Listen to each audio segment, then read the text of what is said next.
പോയി കഴിഞ്ഞപ്പോൾ താറ് പറ്റിയത്, ക്ലാവ് പിടിച്ചത്, അട്ടി പൊട്ടിയവർ, ഇവരൊക്കെ സ്കൂളിൽ പോയിട്ടില്ല.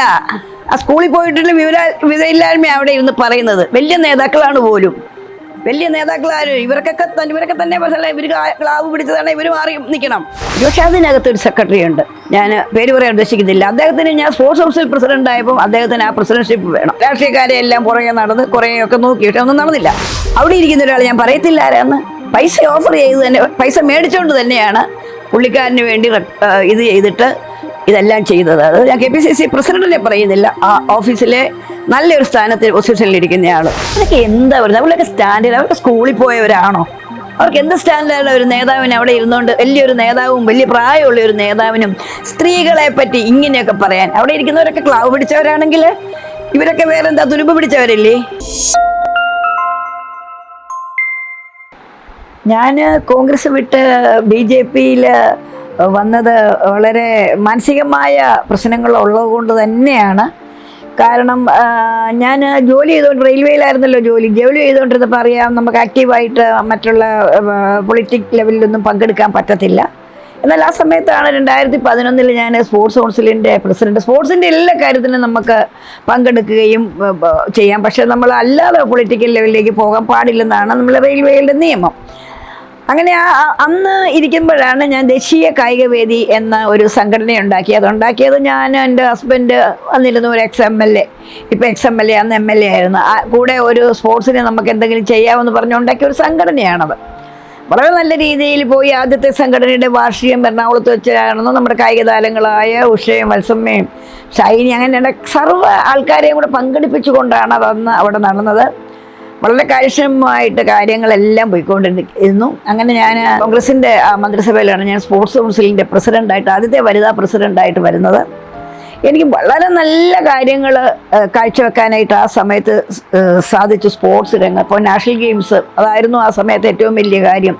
ഒരു ലേഡി പ്രസിഡന്റ് വന്നു കഴിഞ്ഞാൽ നാഷണൽ ഗെയിംസ് എങ്ങനെ നടക്കുമെന്ന് ചോദിച്ചവർ കൂടെ ഉണ്ട്. പക്ഷേ വളരെ അന്നത്തെ CM പറഞ്ഞിരുന്നു, വളരെ നന്നായിട്ട് അവർക്ക് ചെയ്യാനായിട്ട് സാധിക്കുമെന്ന് പറഞ്ഞു. നമ്മൾ സ്റ്റേറ്റ് തലത്തിൽ നമ്മൾ 1ാം സ്ഥാനം വഹിച്ച് 65 മെഡലുമായിട്ട് നമ്മൾ നേടി. എല്ലാ കായിക താരങ്ങളെയും കേരളത്തിന് വേണ്ടി ഒരു കുടക്കീഴിൽ ഒക്കെ കൊണ്ടുവരാനായിട്ട് സാധിച്ചു. അങ്ങനെ അത് നാഷണൽ ഗെയിംസ് കഴിഞ്ഞ അവസാന മാസങ്ങളിൽ ഒരു 3 മാസം മുമ്പാണ് അത്. ആ സമയത്ത് 3 സ്പോർട്സ് മിനിസ്റ്റർമാരാണ് അന്ന് ഉണ്ടായിരുന്നത്. ആദ്യത്തെ മിനിസ്റ്റർ പോയി, രണ്ടാമത്തത് CM കുറേ നാൾ നോക്കി, മൂന്നാമത് തിരുവഞ്ചൂർ രാധാകൃഷ്ണൻ, അദ്ദേഹമാണ് 3ാമത്തെ മിനിസ്റ്ററായിട്ട് വന്നത്. വളരെ നന്നായിട്ട് അദ്ദേഹം ഇതിനകത്ത് ചാർജ് എടുത്തു. അപ്പം എന്തോ പേഴ്സണൽ കാര്യങ്ങളൊക്കെ അദ്ദേഹത്തിനുണ്ട്, എന്നെ മാറ്റിയാൽ കൊള്ളാവുന്നൊക്കെയുണ്ട്. എന്തായാലും നാഷണൽ ഗെയിംസ് വന്നുകൊണ്ട് അതിന് മുമ്പ് ചെയ്യാതെ നാഷണൽ ഗെയിംസ് കഴിഞ്ഞ ഉടനെ എനിക്ക് പകരം ആളെ വെക്കാനായിട്ട് അന്ന് മുതലേ മാനസികമായിട്ട് തോന്നി. കാര്യം നമ്മൾ നല്ല രീതിയിൽ അവിടെ ഭരിച്ചുകൊണ്ടിരിക്കുക, നല്ല രീതിയിൽ കൊണ്ടുപോവുകയാണ്. നമ്മുടെ ഒരു ചീത്തപ്പേരും അവിടെ ഉണ്ടാക്കിയിട്ടില്ല. പക്ഷേ അദ്ദേഹത്തിന് വേണ്ടപ്പെട്ട ആളിനെ, മറ്റൊരു ആളിനെ അവിടെ കയറ്റാൻ വേണ്ടി ഒരു വലിയൊരു ശ്രമം നടത്തി. പക്ഷേ നടന്നില്ലെന്ന് മാത്രമല്ല, അത് കഴിഞ്ഞ് പല കായിക താരങ്ങളോടും വിളിച്ചു ചോദിച്ചു, നിങ്ങൾ വരാമോ എന്നൊക്കെ. പക്ഷെ അതൊന്നും നടന്നില്ല. ഉള്ള ഒരു കായിക താരത്തിനെ കൊണ്ടുവന്ന് അവിടെ വെച്ച് കഴിഞ്ഞിട്ട് അവർക്കും അധിക സമയം അവിടെ ഭരിക്കാനായിട്ട് പറ്റിയില്ല. അദ്ദേഹം ഒരുപക്ഷെ ഓർത്ത് കാണും, അടുത്ത മന്ത്രിസഭയും കോൺഗ്രസ് പാർട്ടിയാണ് വരുന്നത്, വീണ്ടും സ്പോർട്സ് എടുക്കാം ഇങ്ങനെയുള്ള. അവർ നേരത്തെ ഒരു ആൾ പറഞ്ഞല്ലോ, കോട്ടയത്ത് ഭയങ്കര സ്റ്റേഡിയങ്ങളൊക്കെ ഉണ്ടാക്കി കൊടുക്കാം, എനിക്ക് കേന്ദ്രത്തിലെ സ്ഥാനമുള്ളൂ, കേരളത്തിൽ സ്ഥാനമില്ലെന്ന് പറഞ്ഞൊരു വ്യക്തിക്ക് വേണ്ടി ഇതെല്ലാം ചെയ്തത്. അപ്പോഴും ഞാൻ പോയി ചോദിച്ചിരുന്നു അന്ന്, ഇനി എനിക്ക് 3 മാസമല്ലേ ഉള്ളൂ അവിടെ ഇരിക്കാൻ, ഈ നമ്മുടെ മന്ത്രിസഭ തീരാൻ വേണ്ടുന്നത്. എന്നോട് പറഞ്ഞു തന്നെയെന്ന് വെച്ച് കഴിഞ്ഞാൽ, നല്ല സമയത്ത് ഇരുന്നില്ലേ എന്ന് വെച്ചാൽ ലാസ്റ്റ് മൂമെൻറ്റിലാണ് അദ്ദേഹം ഈ സ്പോർട്സ് വകുപ്പ് എടുക്കുന്നത്. സുവർണ കാലഘട്ടത്തിൽ ഇരുന്നില്ലേ എന്ന് ചോദിച്ചു. നമുക്കന്നൊന്നും മറുപടി പറയാനായിട്ടോ അല്ലെങ്കിൽ അങ്ങനെയുള്ള ഒരു രീതിയില്ല. കാര്യം ഞാൻ റെയിൽവേയിൽ വർക്ക് ചെയ്യുകയാണ്.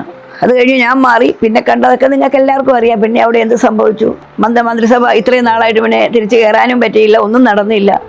അതങ്ങനെ അന്ന് ആദ്യത്തെ വിഷമം. ആ സമയത്ത് ഞാൻ നല്ലപോലെ കരികാര്യങ്ങളൊക്കെ ചെയ്താലും ഇതുപോലെയുള്ള മാനസിക പീഡനങ്ങൾ എനിക്ക് അവിടെ ഉണ്ടായി. പക്ഷെ അന്ന് CM വളരെ പോസിറ്റീവായിരുന്നു കൊണ്ട് എനിക്ക്, ഉമ്മൻചാണ്ടി സാറ്, അദ്ദേഹം വളരെ ഇതായിട്ട് എനിക്ക് വേണ്ട എല്ലാ ഹെൽപ്പും ചെയ്യും. ഇൻക്ലൂഡിങ് ഒരു GV രാജ അവാർഡ് നടക്കാൻ പോവുക. നമുക്കറിയാം സ്പോർട്സ് കൗൺസിലിൻ്റെ ഏറ്റവും വലിയ അവാർഡാണ് GV രാജ അവാർഡ്.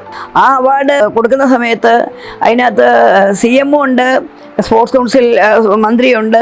ഇന്നലെ 4 മണിക്കൊരു ഫംഗ്ഷനാണ്. എന്നോട് പറയുക, പറയുകയാണ് ഞാൻ കാണുകയില്ല, ഞാൻ പോവുക കോട്ടയത്തിന്. ഞാൻ പറഞ്ഞു അയ്യോ സാറില്ലാതെ എങ്ങനെയാണ് അവാർഡുകൾ കൊടുക്കുന്നത്, സാറ് വന്നേ പറ്റുള്ളൂ എന്ന് പറഞ്ഞു. അദ്ദേഹം കയറിപ്പോയി. ഞാൻ ഉടനെ തന്നെ എഴുന്നുണ്ട് CM-നെ വിളിക്കുക, സാറേ ഇന്ന പോലെ സംഭവിച്ചിട്ടുണ്ട്, അദ്ദേഹം പോയിരിക്കുകയാണ്, സാറ് വരണം.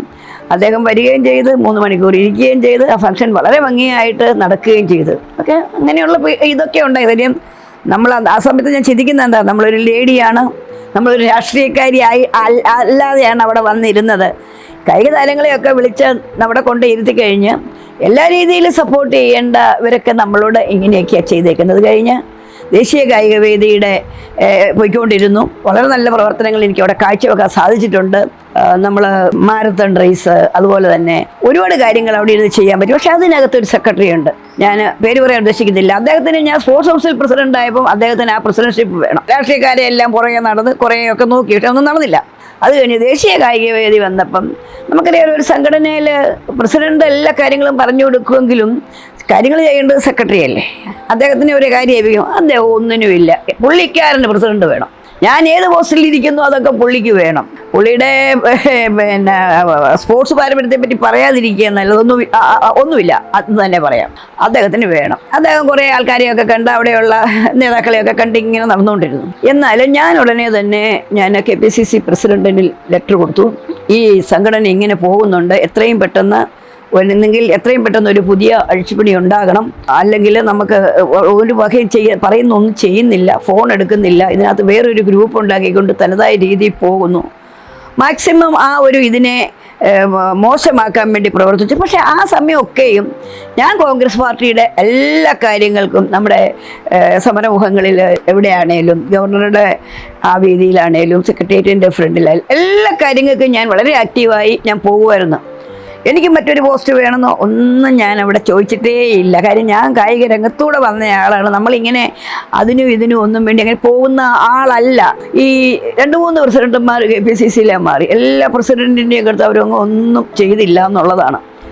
അവസാനം ഇപ്പോഴത്തെ പ്രസിഡന്റിന് ഞാൻ എഴുതി കൊടുത്ത സംഗതി ഇങ്ങനെ പോവുകയാണ്, എന്തെങ്കിലും ഒരു ഇത് ചെയ്യണം, ഒന്നെങ്കിൽ ഞങ്ങൾ രണ്ടുപേരെ പറ്റിയിട്ട് പുതിയൊരു കമ്മിറ്റി ഉണ്ടാക്കി എല്ലായിടവും നല്ലപോലെ ഇത് പ്രസ്ഥാനം നല്ല രീതിയിൽ കൊണ്ടുപോകണം എന്ന് പറയും.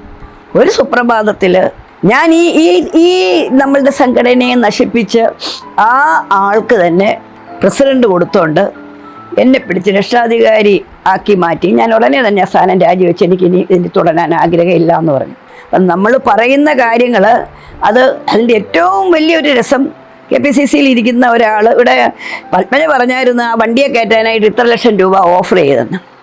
അവിടെ ഇരിക്കുന്ന ഒരാൾ, ഞാൻ പറയത്തില്ല ആരാന്ന്, പൈസ ഓഫർ ചെയ്ത് തന്നെ, പൈസ മേടിച്ചുകൊണ്ട് തന്നെയാണ് പുള്ളിക്കാരന് വേണ്ടി ഇത് ചെയ്തിട്ട് ഇതെല്ലാം ചെയ്തത്. അത് ഞാൻ KPCC പ്രസിഡന്റിനെ പറയുന്നില്ല, ആ ഓഫീസിലെ നല്ലൊരു സ്ഥാനത്ത് പൊസിഷനിലിരിക്കുന്ന ആൾ. അത് പറഞ്ഞ ആൾ തന്നെ പറഞ്ഞ ആളാണ് നമ്മളോട് ഇതെല്ലാം ഇങ്ങനെയൊക്കെ നടക്കുക എന്ന് പറഞ്ഞത്. ഓക്കെ, അതെനിക്ക് ഭയങ്കര ഒരു വിഷമമായി. കാര്യം ഞാൻ എല്ലാ കാര്യത്തിനും ആക്റ്റീവായിട്ട് മുമ്പിലുണ്ട്, എല്ലാത്തിനും. ഇതിന് കൂടെ ഇത് ഇച്ചിരി ഒരു ഡൗൺ ആയെങ്കിലും ഞാൻ എല്ലാത്തിനും ഉണ്ട്. പക്ഷേ അതൊന്നും ആരുടെയും കണ്ണ് നോക്കുന്നില്ല. എഴുതി കൊടുത്തതിന് ചവറ്റുകൊട്ട ഇട്ട മാതിരി തന്നെയുള്ള ഒരു ഇതാണ് വന്നത്. അവസാനം ഇങ്ങനെയായി. അതിൻ്റെ ഹൃദയത്തെ ഭയങ്കര ഒരു വിഷമുണ്ടായി. ഈ കഴിഞ്ഞ 2 വർഷം മുമ്പ് തന്നെ BJP-യിൽ നിന്ന് എനിക്ക് ക്ഷണം ഉണ്ടായിരുന്നു, വരാൻ പറഞ്ഞു. പക്ഷേ ഞാൻ ആ സമയത്തൊന്നും എനിക്ക് പോകാനുള്ള ഒരു ഇതിലല്ലായിരുന്നു ഞാനിരുന്നത്. പക്ഷേ ഈ കഴിഞ്ഞ വർഷം തന്നെ അമിത്ഷാജി വന്നപ്പം ജോയിൻ ചെയ്യാനായിട്ടുള്ള എല്ലാ ഓഫറുകളും എനിക്ക് തന്നതാണ്. പക്ഷേ എന്നാലും ആ സമയത്തും എനിക്ക് പോകാനായിട്ട് പറ്റിയില്ല. അപ്പം ഇങ്ങനെ ഇരിക്കുന്ന കാര്യങ്ങൾ. പിന്നെ ഞാൻ കാണുന്ന KPCC ഓഫീസ്, ഞാനിവിടെ റെയിൽവേയിൽ ജോയിൻ ചെയ്ത സമയം മുതൽ എല്ലാം KPCC-യുടെ എല്ലാ ചടങ്ങിനും ദീപശിഖയും കാര്യങ്ങളും ഒക്കെ ഉള്ളതുകൊണ്ട് വളരെ കൊച്ചിലേ ഉള്ള ഏഷ്യൻ ഗെയിംസ് കഴിഞ്ഞ് വന്നിട്ടുള്ള ഫോട്ടോകളും ഇവരെല്ലാം ഇപ്പോൾ ഇരിക്കുന്ന വലിയ നേതാക്കളൊക്കെ കൂടെയുള്ള എല്ലാം എൻ്റെ കയ്യിലുണ്ട്. അവർക്കൊക്കെ അന്ന് മുതലേ എന്നെ വളരെ നല്ല അറിയാവുന്നവരാണ്. ഞാൻ ഈ കായിക ലോകത്തോ അല്ലാത്തതൊന്നും ഒരു ചീത്തപ്പേരും കേൾപ്പിച്ചിരിക്കുന്ന ആളല്ല, ഒന്നിനു വേണ്ടി മുളകോട് കൂട്ടിയ ആളുമല്ല. കാര്യം നമുക്കറിയാമല്ലോ, നമ്മൾ സ്പോർട്സ് നമുക്ക് നേടുന്ന നേട്ടങ്ങൾ നമുക്ക് ഭാരതത്തിനും കേരളത്തിനും ഒക്കെ വേണ്ടിയ നേട്ടങ്ങളാണ്. അതിൽ കൂടുതൽ വലിയ നേട്ടങ്ങളൊന്നും ഇനി കിട്ടാനുമില്ല. അങ്ങനെ ഇരുന്ന് ഞാൻ നോക്കുമ്പോഴത്തേക്ക് എന്താണ് KPCC നടക്കുന്നത്, ഇങ്ങനെയുള്ള കാര്യങ്ങൾ, നമ്മൾ സ്ത്രീകളെ അംഗീകരിക്കാത്ത KPCC. ഒരു ദിവസം നിങ്ങൾ കണ്ടല്ലോ, ഒരു പ്രവർത്തക അവിടെ അവരുടെ വിഷമം കൊണ്ട് അവരവരുടെ തലമുടി അതിനകത്തിരുന്ന KPCC ഓഫീസിൻ്റെ ഫ്രണ്ടിലിരുന്ന് തല മൊട്ടയടിച്ചു പോയി. അവരെന്തുമാത്രം അതിനുവേണ്ടി നടന്നതാണെന്ന് എനിക്കറിയാം, അതിൻ്റെ പുറകെ നടന്നവരാണെന്ന് എനിക്കറിയാം. അവരങ്ങനെ പോയി. അതിനു മുമ്പുള്ളവരും സ്ത്രീകളെ എല്ലാം വളരെ ഒതുക്കി വിഷമിപ്പിച്ച് ഇറക്കി വിടുകയാണ്. നമ്മൾ പോയി ഒരു കാര്യം പറഞ്ഞു കഴിഞ്ഞാൽ അതൊരു മുഖവിലയ്ക്കും എടുക്കില്ല. കാരണം സ്വർണ്ണകാലത്ത് ഇരുന്നില്ല, ഇനി മതിയാക്കി പോയിക്കൂടെ എന്നൊക്കെയുള്ള ലെവലിലുള്ള കാര്യങ്ങളാണ് അവിടെ നടന്നു വന്നത്. ഇതെൻ്റെ മനസ്സിനെ ഭയങ്കര വിഷമം ഉണ്ടാക്കി. അന്ന് മുതൽ ഈ ഇടയിൽ ഞാൻ കുറച്ച് പേരുടെ അവിടെ ഇരിക്കുന്ന നേതാക്കളുടെ പത്രപ്രസ്താവനയൊക്കെ കണ്ട് ക്ലാവ് പിടിച്ചവർ, പിന്നെ ഈ ചട്ടിയുടെ വിളുമ്പ് പൊട്ടിയവർ, അവരൊക്കെ എന്താ പറയുന്നത്? അവരൊക്കെ സ്റ്റാൻഡേർഡ്, അവർക്ക് സ്കൂളിൽ പോയവരാണോ? അവർക്ക് എന്ത് സ്റ്റാൻഡേർഡ്? ഒരു നേതാവിന് അവിടെ ഇരുന്നുകൊണ്ട്, വലിയൊരു നേതാവും വലിയ പ്രായമുള്ള ഒരു നേതാവിനും സ്ത്രീകളെ പറ്റി ഇങ്ങനെയൊക്കെ പറയാൻ? അവിടെ ഇരിക്കുന്നവരൊക്കെ ക്ലാവ് പിടിച്ചവരാണെങ്കിൽ ഇവരൊക്കെ വേറെ എന്താ തുരുമ്പ് പിടിച്ചവരല്ലേ? അങ്ങനെയാണോ പറയേണ്ടത്? ഇവിടെ എന്നെ സംബന്ധിച്ച് പറയുകയാണെങ്കിൽ നന്നായിട്ട് തന്നെയാണ് ഇരിക്കുന്നത്, ഒന്നും പിടിച്ചിട്ടില്ല. ഈ സ്ത്രീകളെ മൊത്തം ആക്ഷേപിക്കുകയാണ് അവിടെ. അവർക്ക് എന്ത് സ്ഥാനം അവിടെ? അവർ എത്ര പേരുണ്ട് അവിടെ? ജാതിക്ക് അതീതമാണെന്നൊക്കെ പറഞ്ഞു കഴിഞ്ഞാലും എല്ലാം ഉണ്ട് അവിടെ, എല്ലാത്തിനും ഉണ്ട്, ഏത് കമ്മിറ്റിയിലും ഉണ്ട്, എല്ലാത്തിനും ഉണ്ട്. അത് പറയുമ്പം പറയും, അയ്യോ ഇവിടെ അങ്ങനെയൊന്നും ഇല്ല, മറ്റതില്ല, മറിച്ചതില്ല, എല്ലാം നല്ലതാണ്, ഇവർക്കാണ് ജാതി കാര്യങ്ങളൊക്കെ ഉള്ളതെന്ന്. എല്ലായിടവും ഉണ്ട്. ഇതൊക്കെയാണ് ഇവിടെ നടന്നുകൊണ്ടിരിക്കുന്ന കാര്യങ്ങൾ. അപ്പം ഇതിനായിട്ട് ബന്ധപ്പെട്ടു അങ്ങനെയുള്ള മാനസികക്ഷമങ്ങൾ ഇപ്പം തന്നെ അറിയാമല്ലോ. ഈ ഇടയിൽ പത്മജയെ പറ്റി എന്തെല്ലാം പറയുന്നത്? ഒരു നേതൃത്വം ഉണ്ടോ അവിടെ? ഒരു നേതൃത്വം ഉണ്ട്. ആ സ്ത്രീയെ പറ്റി പറയുമ്പോഴത്തേക്ക് ആ നേതൃത്വം അതവർക്ക് വാൺ ചെയ്യണ്ടേ? ഒരാൾ 3-4 ദിവസം കഴിഞ്ഞ് വാൺ ചെയ്തെന്ന് പറഞ്ഞു. അങ്ങനെയൊക്കെയാണോ വേണ്ടത്? പോയി കഴിഞ്ഞപ്പം താറ് പറ്റിയത്, ക്ലാവ് പിടിച്ചത്, അട്ടി പൊട്ടിയവർ, ഇവരൊക്കെ സ്കൂളിൽ പോയിട്ടില്ല. ആ സ്കൂളിൽ പോയിട്ടുള്ള വിവരമില്ലായ്മ അവിടെ ഇരുന്ന് പറയുന്നത്. വലിയ നേതാക്കളാണ് പോലും, വലിയ നേതാക്കളാരും. ഇവരൊക്കെ തന്നെ പ്രശ്നമല്ല. ഇവർ ക്ലാവ് പിടിച്ചതാണ്, ഇവർ മാറി നിൽക്കണം. ബാക്കിയുള്ളവർ, വെളിയിലുള്ളവർ അവരെ നോക്കുന്നത് അങ്ങനെയൊക്കെ തന്നെയാ. എല്ലാവരും നല്ല രീതിയിൽ അവിടെ വർക്ക് ചെയ്തിട്ട് തന്നെയാണ് പോയിരിക്കുന്നത്. എത്ര KPCC പ്രസിഡന്റുമാർ മാറി? ഇങ്ങനെയൊക്കെയുള്ളൊരു സാഹചര്യം KPCCക്കകത്ത് ഇന്ന് വരെയെങ്കിലും ഉണ്ടായിട്ടുണ്ടോ? എത്ര പേര് പോയി? എത്ര പേര് അവിടെ വിട്ടുപോയി? പെണ്ണുങ്ങൾ മാത്രമല്ല, ആണുങ്ങൾ എത്ര പേര് പോയി? LDFിലും പിന്നെ ഒക്കെ പോയിട്ടുണ്ട് കുറേ പേര്. ഇപ്പം വലിയൊരു എന്താ പറയുക, മാസമായിട്ട് പോയിക്കൊണ്ടിരിക്കുക. അത്ര മടുത്ത് അവിടുത്തെ ഓരോരുത്തരുടെ കാഴ്ചപ്പാടുകളും അവരുടെ ഡീലിങ്സും അത്ര മടുത്ത കൊണ്ടാണ് പോകുന്നത്. ഇപ്പം എന്നെ സംബന്ധിച്ച് പറയുമ്പോഴത്തേക്ക് ഞാനൊരു നല്ല പേര് ഉണ്ടാക്കിയിട്ടുണ്ട്. ഞാൻ ഏഷ്യൻ ഗെയിംസ് മെഡൽ വിൻ ചെയ്തിട്ടുണ്ട്, ഞാൻ അർജുന അവാർഡ് നേടിയിട്ടുണ്ട്. ഇതൊക്കെ ക്ലാവ് പിടിച്ചവരാന്ന് പറഞ്ഞാൽ പറ്റുമോ? ക്ലാവ് പിടിച്ചവരാന്ന് ഈ കേരളത്തിലുള്ള ആർക്കെങ്കിലും പറയാൻ പറ്റുമോ? അവരൊക്കെ നേട്ടങ്ങൾ ഞങ്ങൾ കൊണ്ടുവന്നിട്ടുണ്ട്. ആ നേട്ടം എപ്പോഴും ഞങ്ങളുടെ കൂടെ ഉണ്ടാവും, മരിക്കുന്നിടം വരെ, മരിച്ചു കഴിഞ്ഞാലും ഉണ്ടാവും.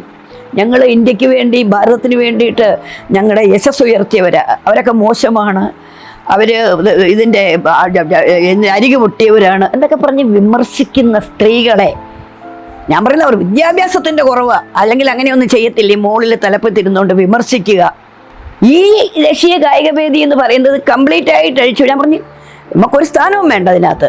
പക്ഷേ ഇത് അഴിച്ചു വിട്ടിട്ട് ഒന്നേന്നൊരു പുതിയ സമിതി വർക്ക് ചെയ്യാത്തവരാണെന്ന് അല്ലെങ്കിൽ ആരെങ്കിലും ഉണ്ടെങ്കിൽ അവരെ മാറ്റി ചെയ്യേണ്ടതിന് പകരം ഇത്രയും നാൾ അതിനെ നശിപ്പിച്ച ഒരാളുടെ കയ്യിൽ കൊണ്ടേ അത് കൊടുക്കുക.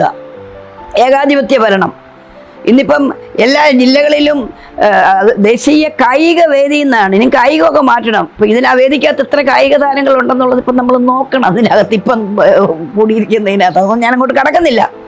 ഇതൊക്കെയാണ് എൻ്റെ മനസ്സിനെ വിഷമിപ്പിച്ചത്. പിന്നെ അതെൻ്റെ വിഷമാവസ്ഥകൾ. അടുത്തത് എൻ്റെ ആകർഷണങ്ങൾ. ഞാൻ ഒരുപാട് നാളുകൊണ്ട് മോദിജിയുടെ പ്രവർത്തനങ്ങളെ ഭയങ്കരമായിട്ട് വിലയിരുത്തുന്ന ഒരാളാണ്. മോദി ഇന്ത്യയിലെ ഭാരതത്തിലെ കായിക രംഗത്തിന് ചെയ്യുന്ന കാര്യങ്ങൾ എന്തെല്ലാം, എത്ര കോടി രൂപയാണ് കായിക രംഗത്തിന് കൊടുക്കുന്നത്, എത്ര സ്റ്റേഡിയങ്ങൾ, കായിക താരങ്ങൾ ഇൻ്റർനാഷണൽ മെഡലുകൾ ഏഷ്യൻ ഗെയിംസിലും ഒളിമ്പിക്സിലും ഒക്കെ നേടിയാൽ അപ്പോൾ അവരെ വിളിച്ച് അവരെയൊക്കെ അപ്രിസിയേഷൻ കൊടുക്കുക, അവരിവിടെ വരുന്നതിന് മുമ്പ് പ്രോത്സാഹന സമ്മാനങ്ങൾ കൊടുക്കുക, റിപ്പബ്ലിക് ഡേക്കും ഒക്കെ സ്വന്തം അടുത്തിരുത്തി ഒരു ജവാനെ കൊണ്ട് ഇരുത്തുന്ന മാതിരി ഭാരതത്തിന് മെഡൽ നേടിയവരെ കരുതുക.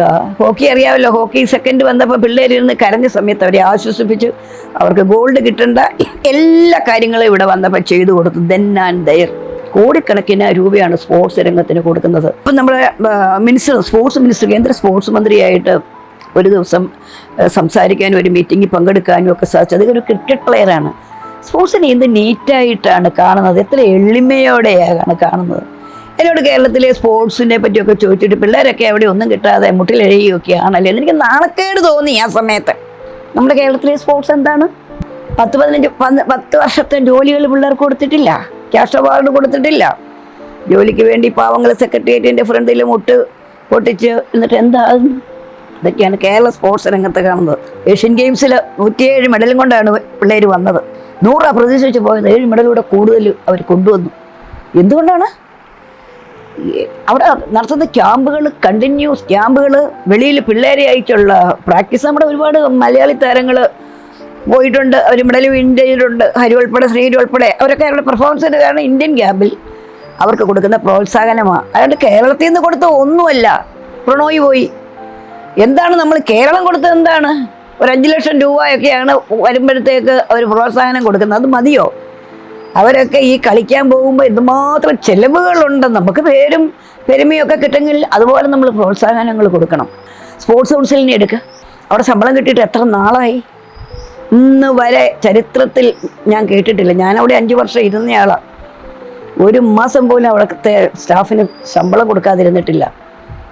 ഞാൻ ചെല്ലുമ്പോഴത്തേക്ക് തന്നെ 4 വർഷത്തെ കോച്ചസിന് അവർ റിട്ടയറായ പൈസ കൊടുക്കാനുണ്ട്. ആദ്യം ഞാൻ ചെയ്തു തീർത്തത് അവരുടെ പൈസ കറക്റ്റായിട്ട് കൊടുത്ത് അവിടെ അത് നില്ലാക്കി. കാരണം എനിക്കറിയാം, റെയിൽവേയിൽ ഇരിക്കുന്ന നമ്മളെ സംബന്ധിച്ചൊരു എംപ്ലോയി റിട്ടയർ ആകുകയാണെങ്കിൽ ആ റിട്ടയറായി രാത്രി വീട്ടിലെത്തുമ്പോൾ രാത്രി 12 മണിക്ക് അവർക്ക് കൊടുക്കാനുള്ള പൈസ എല്ലാം അവരുടെ ബാങ്കിലെത്തും. ഒരിടത്തും ഒരു നല്ല പ്രവർത്തനങ്ങൾ, മുൻകൂട്ടി കാഴ്ചയില്ല, പ്രവർത്തനങ്ങളില്ല. സ്പോർട്സ് ഹോസ്റ്റൽ, പിള്ളേർക്ക് എത്ര നാളുകൊണ്ട് അവർക്ക് ഭക്ഷണത്തിന് പൈസ കൊടുക്കാതിരിക്കുന്നു. അവിടെ അത് നോക്കുന്ന കോച്ചസ് എല്ലാം അവരുടെ വൈഫിൻ്റെ താലിമാലയൊക്കെ പണയം വെച്ച് ഹോസ്റ്റൽ ഓടിച്ചുകൊണ്ട് പോവുക. ഇന്ന് തിന്നേണ്ട മുട്ട ഇനി 1 വർഷം കഴിഞ്ഞ് പൈസ കൊടുക്കുമ്പോൾ അവർക്ക് അത്രയും മുട്ട ഒരുമിച്ച് കഴിക്കാൻ പറ്റുമോ? അതാണോ സ്പോർട്സ് കേരളത്തിലെ? അതുകൊണ്ടാണ് നമ്മുടെ കേരളത്തിലെ കായിക രംഗം ഇന്ന് വളരെ മോശമായി അധപ്പതിച്ചേക്കുന്നത്. നമ്മുടെ നല്ല കോച്ചസ് അവരൊക്കെ ഇവിടുന്ന് പോകാൻ തുടങ്ങി. അവർക്കൊക്കെ 1.5 ലക്ഷം രൂപ കൊടുത്തിട്ട് ഇപ്പം ഒറീസായി വിളിച്ച് അവരെ കൊണ്ടുപോയി ശമ്പളവും കൊടുത്തുകൊണ്ട് നമ്മുടെ കോച്ചസിന് നമ്മുടെ ഇവിടെ വിലയില്ല.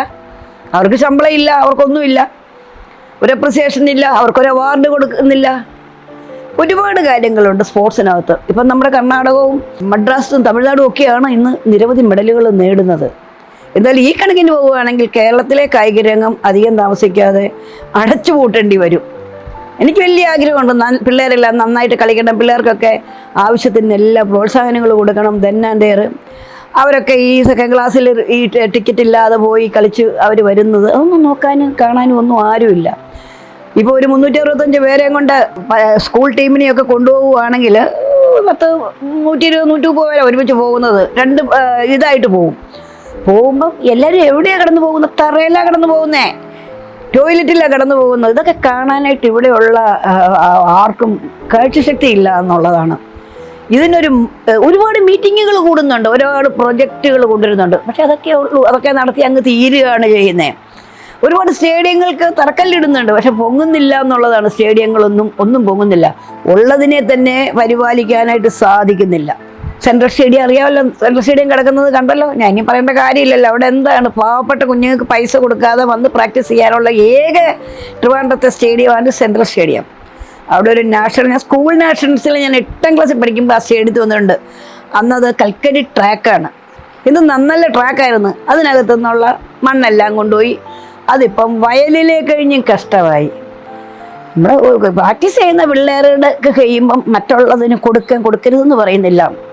നമ്മുടെ പലയിടും കാര്യങ്ങളും ഒക്കെ അവിടെ നടത്തണം. പക്ഷെ അത് കഴിഞ്ഞ് കഴിഞ്ഞാൽ അത് നീറ്റാക്കി ഇടുകയും കൂടെ ചെയ്യണം. ഇതൊക്കെയാണ് എനിക്ക് വിഷമങ്ങളായിട്ട് തോന്നിയത്. നമ്മുടെ കേന്ദ്ര സർക്കാർ, മോദിജിയുടെ നേതൃത്വത്തിലുള്ള സർക്കാർ എല്ലാ രീതികളിലും അവർ വികസനം വളരെ നന്നായിട്ട് നോക്കുന്നുണ്ട്. റെയിൽവേ ആയാലും വ്യോമ ആയാലും എല്ലാ കാര്യങ്ങളിലും നമുക്ക് വികസനം. റോഡായാലും ഇന്നും അത് ചെയ്യുന്ന റോഡ് കേരളത്തിലിപ്പോൾ ഈ ചെയ്യുന്ന റോഡുകളൊക്കെ ആരാ ചെയ്യുന്നത്? കേന്ദ്ര ഗവൺമെൻറ്റിൻ്റെ പോളിസിയിൽ നടക്കുന്ന റോഡുകളാണ്. സ്ത്രീകൾക്ക് എന്തെല്ലാം ചെയ്യുന്നു? സംവരണം വന്നില്ലേ? ആര് തരും? എത്രയോ പേരിരുന്ന്, സ്ത്രീകൾ പോലും ഇരുന്ന സമയത്ത് സ്ത്രീകൾക്ക് ഇത്രയും കാര്യങ്ങൾ ചെയ്തില്ല. മോദിജി ഒരുപാട് കാര്യങ്ങൾ സ്ത്രീകൾക്ക് ചെയ്യുന്നുണ്ട്. ഇൻഷുറൻസ് ആയാലും ഗ്യാസിൻ്റെ കാര്യത്തിലായാലും ഇലക്ട്രിസിറ്റിയുടെ കാര്യത്തിലായാലും വെള്ളത്തിൻ്റെ കാര്യത്തിലായാലും ഒക്കെ ഒരുപാട് കാര്യങ്ങൾ ചെയ്യുന്നുണ്ട്. വികസനം, ഒരു പുതിയ കേരളം, അതാണ് ആശയം. നമുക്കിവിടെ ഈ ഭരണം മാറി നമുക്ക് BJP ഭരണം ഇവിടെ വരണം. നമുക്കറിയാം ഈ രണ്ട് പേര് മാറി മാറി ഭരിച്ചിട്ട് ഇവിടെ എന്ത് സംഭവിച്ചുകൊണ്ടിരിക്കുന്നതെന്ന്. ഇതൊരു മാറ്റം വേണ്ടേ?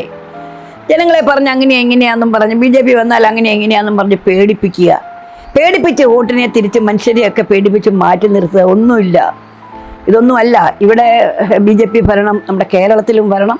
അപ്പോൾ കേരളത്തിൽ നമുക്ക് വലിയ വികസനങ്ങൾ ഉണ്ടാകും. നമ്മൾ ഉദ്ദേശിച്ച രീതിയിൽ നമ്മുടെ കുഞ്ഞുങ്ങൾക്ക് പഠിക്കാനുള്ള സൗകര്യം, എല്ലാ രീതിയിലുള്ള വികസനം ഉണ്ടാകും.